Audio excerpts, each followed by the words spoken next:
So my name is Toni Haastrup. I'm one of the editors of the Journal of Common Market Studies. And I'm here today with Professor Terri Givens, who will be giving the annual lecture for JCMS this evening. Terri is a consummate academic and an expert on immigration policy, security policy, comparative European studies. And it's truly a pleasure to have her here with us for this conference.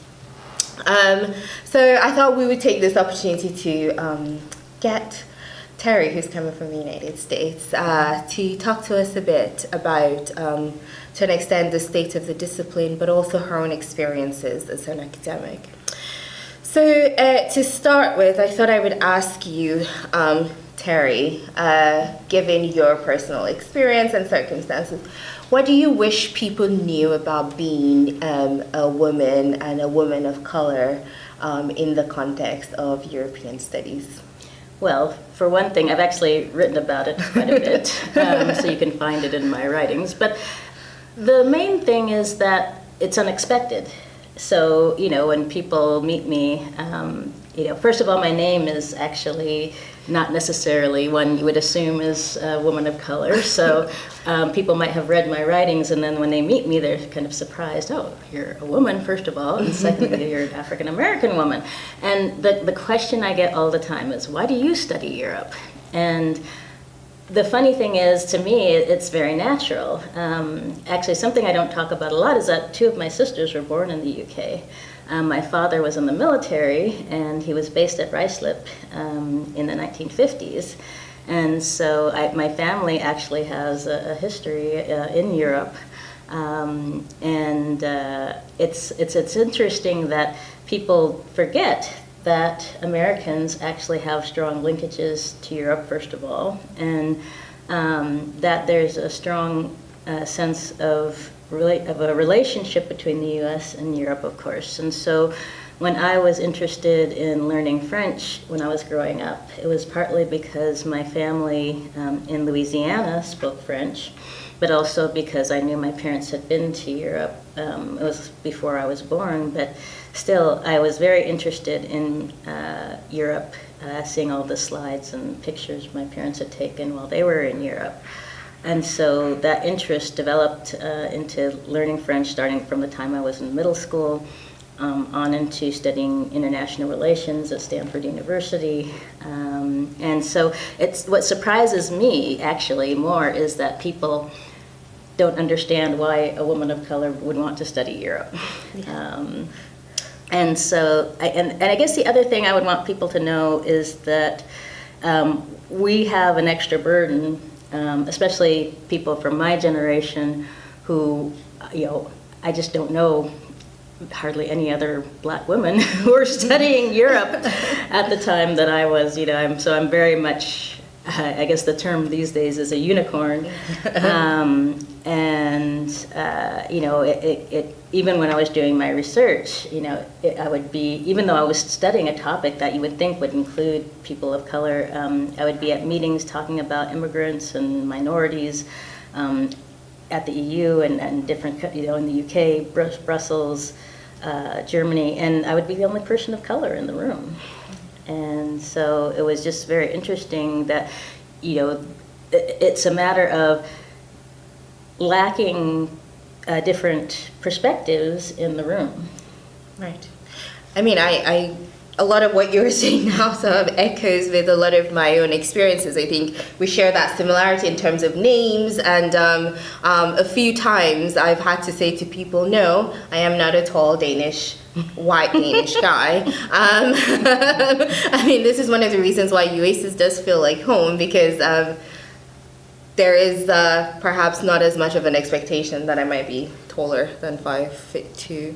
I'm only 5'3". But I think related to that, I mean, you've already touched on it, is about issues around diversity within EU studies. And I'm talking about diversity not just in terms of the people there, so representation, but diversity in the context of themes. Mm-hmm. What do you think we can do to diversify EU studies a bit more, given that that is one of the goals of the association, but also our editorial term on JCMS? Well, I think one of the most important things is encouraging young scholars. And something that we've done within the American Political Science Association is develop mentorship programs. I mean, and actually in some ways it's an additional burden when you're a person of color within a discipline. But, I've really tried to work with younger scholars, and I've always had co-authors, but it's also being willing to publish in areas that aren't considered traditional. So areas such as race and ethnic politics, migration. When I was starting to do work on immigration politics, it was, political science had barely started to touch on the theme, and now we have a whole section on migration and citizenship within APSA. The International Studies Association has been very strong with its migration and citizenship section. And so those, to a certain extent, it's the themes, but it's also allowing people of color to explore other areas. You don't have to study a particular area. There tends to be stereotypes about what you should study if you're going to be studying a topic.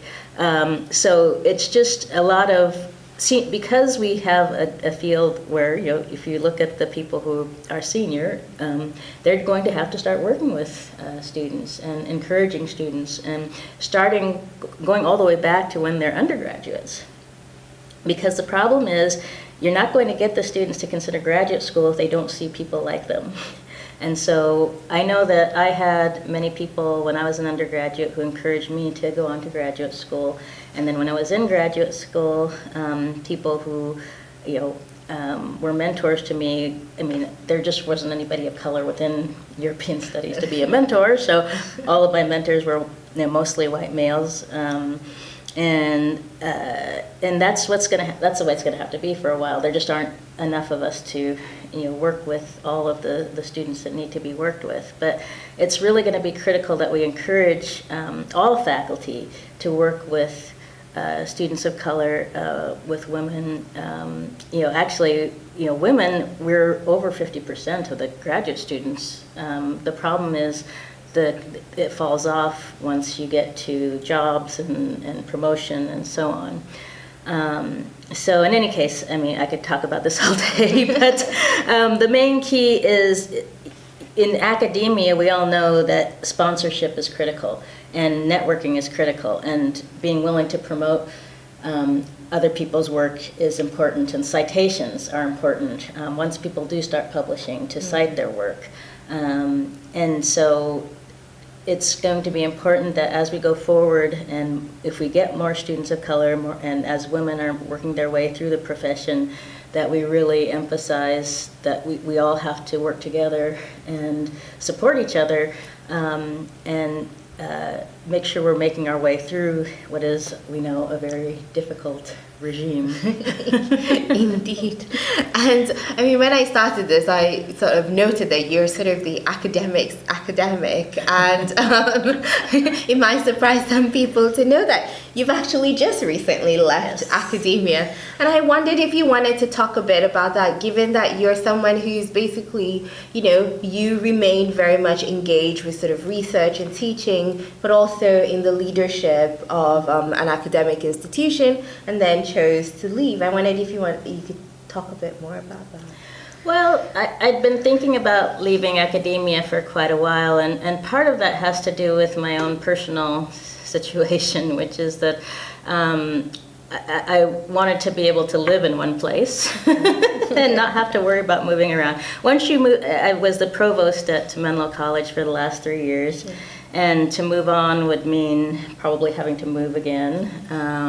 And also I found that, you reach a certain level, and unfortunately as an African American woman, you often run into, situations where it's just difficult to be treated with the kind of respect you want. So, but also I felt that I had done everything I wanted to do. I'd reached full professor, I'd been a vice provost, and I also have a huge commitment to making sure that students have access to college. And especially in the last few years, I've learned so much about what's going on in K through 12 and higher education.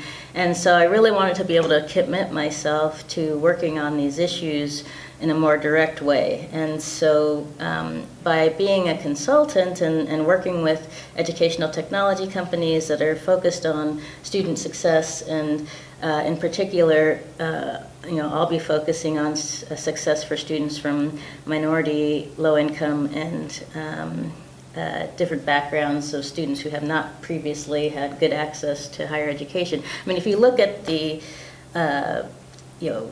graduation rates of students in the U.S., it's really not good. I won't. It's at a place like Menlo College, our graduation rates were around 53%.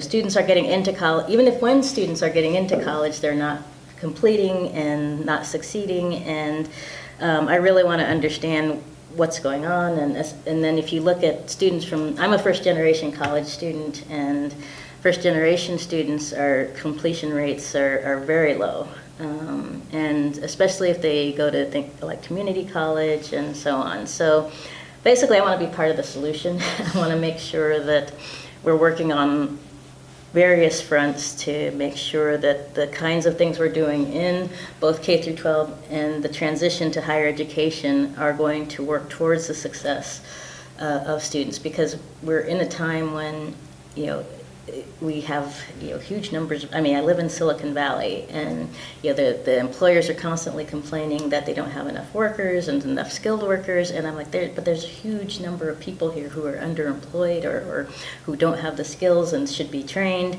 And of course, you may know that we have problems with diversity in Silicon Valley, and my husband's an engineer, and I understand these issues from a personal perspective as well as a professional perspective. And so, part of it is just my passion for making sure that everybody has access to education, and that we're working on the workforce we're going to need going into the next decade, and that we don't leave all of these students who do have the capability and skill behind. And it's really the institutional structures, I believe, that are holding them back. Right.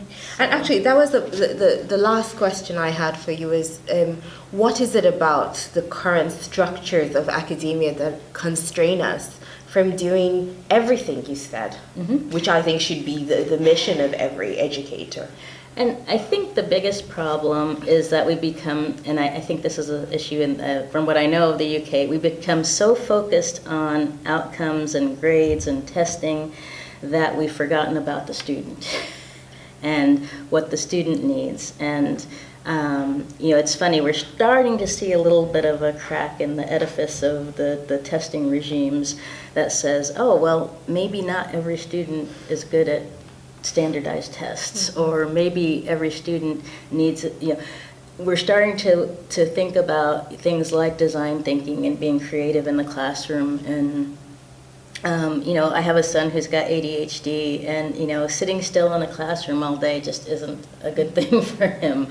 He needs to be active and up and moving around, and and we're starting to see schools develop things like maker spaces and allowing kids to be more creative. And there's just some people say, oh, it doesn't matter what type of approach you take in terms of kids can learn regardless of which approach you take. But I think that we've tried to fit kids into a particular box, and if you're coming from a particular type of background where you haven't had the same, this is typical. My kids are in a high school where you have kids coming from a very wealthy neighborhood and kids coming from a very poor neighborhood. And so the kids from the poor neighborhood are 3 class grades behind because they just haven't had the same kind of, advanced courses and so on. But we try to treat them the same. And so these kids coming from the poor background are going to end up not going to, either if they're lucky, they might go to community college, but instead, if we said, okay, let's try to take these kids earlier and build them up so that they're at the same level as these kids coming from the wealthier background, And then once they get to, if we could bring them together in the same classroom so that these kids are learning from these kids. You know, we have a tendency to want to separate kids, and I saw this when I was living in Austin, Texas, too. It drives me crazy, that we put the smarter kids in one room and the kids, well, I won't even say smarter. We put the kids who are more advanced because they've had a better elementary education and the kids who've had maybe a lesser or education, and we put them in different classrooms. If we brought them together, they could learn from each other. You know, it's basic things like that we don't take advantage of that could really make a difference. And so these institutional structures that we've created where we focus on testing and the teachers are teaching to the test, and we separate kids out into the advanced placement and the basic courses, it's not to the advantage of the kids, it's not to the advantage of teaching them the skills they need to be successful in college, and it's not to the advantage of what the kind of skills they need when they get into the workplace, because they're all going to need to work together once they get into the workplace. And so, anyway, you got me on top of my soapbox, but you know, this is really some of the institutional things we need to be looking at, and there are a lot of us who are trying to, you know, look at some of these issues from a different perspective and say that, you know, no, these kids are just as important as these kids. And, you know, we need to stop this situation where these kids are being, you know, they say no child left behind. These kids are still being left behind. There's nothing we've done in the last 10 years educationally that's doing anything for these kids. On that note, I think we will close out and say thank you so much, Terri, for taking the time to speak with me. And I'm sure that UASIS members will very much benefit from your insights about, you know, the academic institutions, but also diversity within the discipline. Thank you.